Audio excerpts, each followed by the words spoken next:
6th class chapter 4 basic geometrical ideas. So మనం previous వీడియోలో exercise 4.4 వరకు నేర్చుకున్నాం. ఇందులో 4.5 గురించి నేర్చుకుందాం.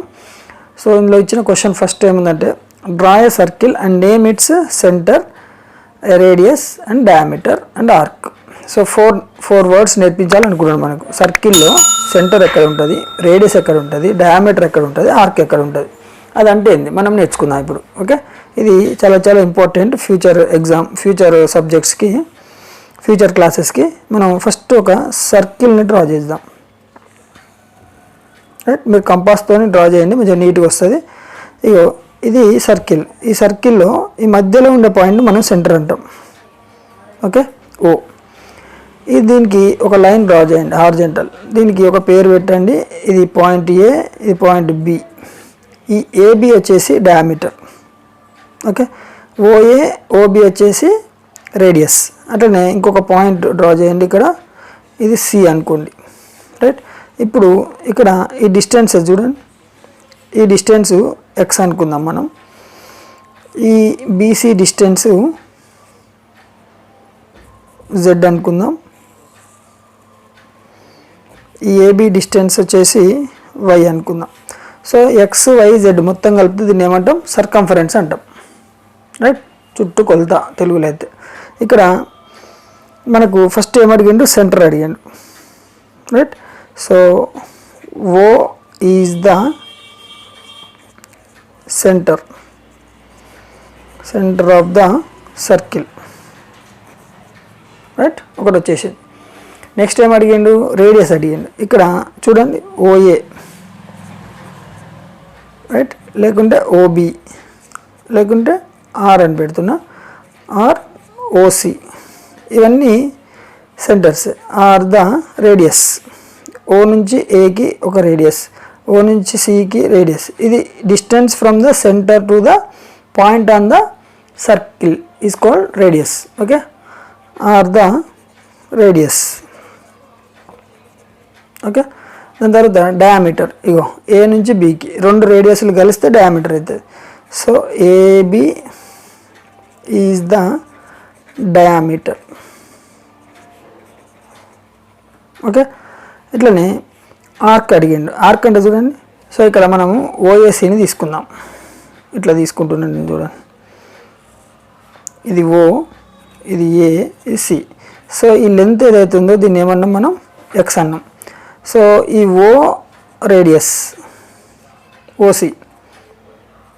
రైట్, సో ఇటు కూడా రేడియసే. రైట్, సో మరి ఇది ఉంది కదా ఏసీ. సో ఈ ఏఎక్స్సి అనేది ఆర్క్. రైట్, సో ఇప్పుడు ఇక్కడ మనము ఏఎక్స్సి ఆర్ సిజెడ్బి, ఇది కూడా. Right, CZB are AYB are the arcs. Okay, so ఇవి ఆర్క్స్. రైట్, ఈ కర్వ్ ఏదైతే వన్ పార్ట్ ఆఫ్ ద సర్కిల్లో చిన్న పార్ట్ తీసుకుంటే దాన్ని ఏమంటాం మనం, ఆర్క్ అంటాం. ఈ ఆర్క్ అంటే ఇది. రైట్, ఇది మొత్తాన్ని కలిపి మనం ఏమంటామంటే సెక్టర్ అంటాం. అది మీరు తర్వాత క్లాస్లో నేర్చుకుంటారు. ఓకే, సో ఇప్పుడు మనం ఇందులో నేర్చుకున్నది ఏంది, సెంటర్ అంటే ఏంది, రేడియస్ అంటే ఏంది, డయామీటర్ అంటే ఏంది, ఆర్క్ అంటే ఏంది నేర్చుకున్నాం. Okay, so next second question వచ్చేసి shade the regions in the circle. ఈ సర్కిల్లో మనం ఇక్కడ అడిగిన దానికి మనం షేడ్ చేయాలి. సెక్టర్ ఇప్పుడే చెప్పిన కదా, సెక్టర్ అంటే ఇట్లా ఉన్నది ఒక పీస్ని సెక్టర్ అన్నాం. రైట్, ఈ సెక్టర్ విత్ రెడ్ కలర్ అన్నాడు. ఓకే, ఇప్పుడు సెక్టర్ ఏముందో చూద్దాం మనం. ఇది ఈ సెక్టర్ని మనం రెడ్ కలర్తో ఫిల్ చేయాలి. ఇది సెక్టర్.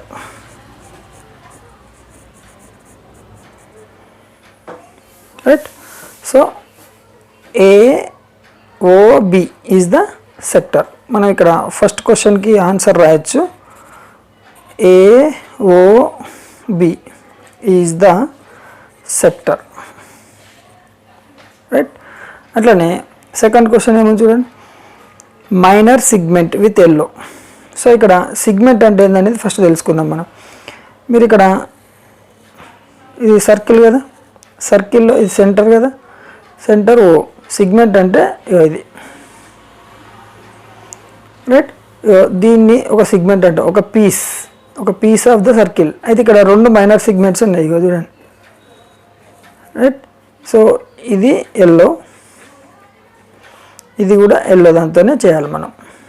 సో నా దగ్గర కలర్ లేదు, నేను ఎల్లో చేయట్లేదు, ఎల్లో అని రాస్తున్నా, మీరు ఇది ఎల్లో షేడ్ చేయాలి. ఇది కూడా ఇవి 2 మైనర్ సిగ్మెంట్స్ రైట్. సో ఇక్కడ మనము రాయాలి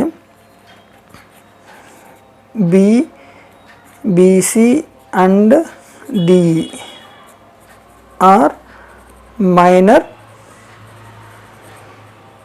సిగ్మెంట్స్. ఓకే, మరి మేజర్ సిగ్మెంట్ ఏంది ఇక్కడ అంటే ఇక్కడ చూడండి, ఇది సర్కిల్ అనుకోండి, ఈ సెంటర్, ఈ రేడియస్ ఇట్లా బైసెక్ట్ చేస్తుంది కదా. సో ఇది మేజర్ సిగ్మెంట్, ఇది ఒక మేజర్. సో ఒక సర్కిల్ని 2 భాగాలు చేస్తే అది మేజర్ సిగ్మెంట్ అవుతుంది. Okay right. మైనర్ సిగ్మెంట్ అంటే దీనికంటే తక్కువ, ఇక ఎంత ఎక్కడ వచ్చినా మైనర్ సిగ్మెంటే. ఈ ఒక్క సెంటర్లో వస్తేనే ఇది ఏమవుతుంది, మేజర్ సిగ్మెంట్ అవుతుంది. అంటే మీ దగ్గర డీ స్కేల్ ఉంటుంది కదా, సో ప్రొటెక్టర్, సో అది major segment. Okay, no question number 3. So ఇది ట్రూ ఫాల్స్, మనం ఇప్పుడు నేర్చుకునే దాంట్లో ఇది ఏందనేది మనం చెప్పాలి రైట్. ఇది last question. So say true or false. So we can locate only 1 centre in the circle yes. మనం ఒక సర్కిల్కి ఎన్ని సెంటర్స్ ఉంటాయి, ఒకటే సెంటర్ ఉంటుంది, కాబట్టి ఇది ఏమని రాయాలి మనం, ట్రూ అని రాయండి రైట్. ఇక్కడ టీ అని పెట్టుకోవచ్చు కావాలంటే. Okay, so diameter is twice the radius. Yes, diameter అంటే మనం ఇప్పుడే చెప్పుకున్నాం కదా, రేడియస్, ఇటు ఒక రేడియస్ ఉంటుంది, ఇటు ఒక రేడియస్ ఉంటుంది రైట్. సో ఇది కూడా ట్రూనే right. So and arc is a part of the circle. Yes, ఇది కూడా ట్రూనే. మనం ఇప్పుడు కేక్ ఎట్లా తీసుకుంటే ఒక పార్టే కదా, దాన్నే ఆర్క్ అంటాం మనం, ఇది కూడా ట్రూనే. All chords are equal in length. No, all chords ఈక్వల్గా ఉండవు. కార్డ్స్ అంటే ఏంటంటే ఇక్కడ చూడండి, ఇది రఫ్, ఇంకో ఇది ఒక కార్డ్, ఇది మ్యాక్సిమం కార్డ్, ఇవన్నీ ఇక మినిమం వస్తుంటాయి, తగ్గుతూ ఉంటుంది, ఇటు వస్తుంటే కూడా తగ్గుతూ ఉంటుంది, అన్నీ ఒకంత ఉంటాయి, ఉండవు. సో ఇది false right. So all radii are not equal in length. So no, not equal అన్నట్టు కాబట్టి ఈక్వల్ ఉంటాయి యాక్చువల్గా. ఓకే, కాబట్టి ఇచ్చిన స్టేట్మెంట్ ఏంది, ఇది false. Okay, so next question number 4. So ఇది last question. Take a circular sheet of paper, fold it 2 halves of the, press the fold and open it.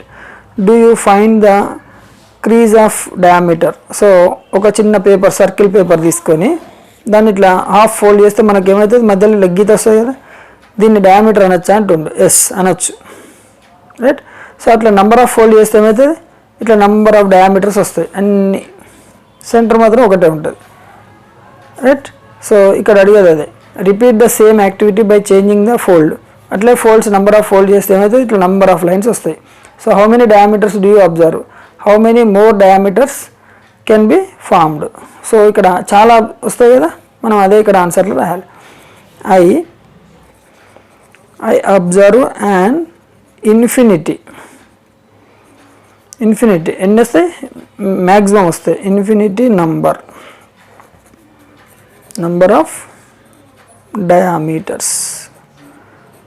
Okay, infinity number of diameters వస్తాయి అని రాయాలి మనం right. మీరు ఏ దాన్ని fold చేసినా మీకు ఇన్ని డయామీటర్స్ వస్తాయి. Okay, so this is the end of the exercise and end of the chapter also. Okay, next చాప్టర్తో మనం నెక్స్ట్ వీడియోలో కలుద్దాం. Thank you. మీకు ఈ వీడియో నచ్చితే లైక్ చేయండి, షేర్ చేయండి మీ ఫ్రెండ్స్కి. మీరు కొత్త వాళ్ళైతే ఛానల్ని సబ్స్క్రైబ్ చేసుకోండి.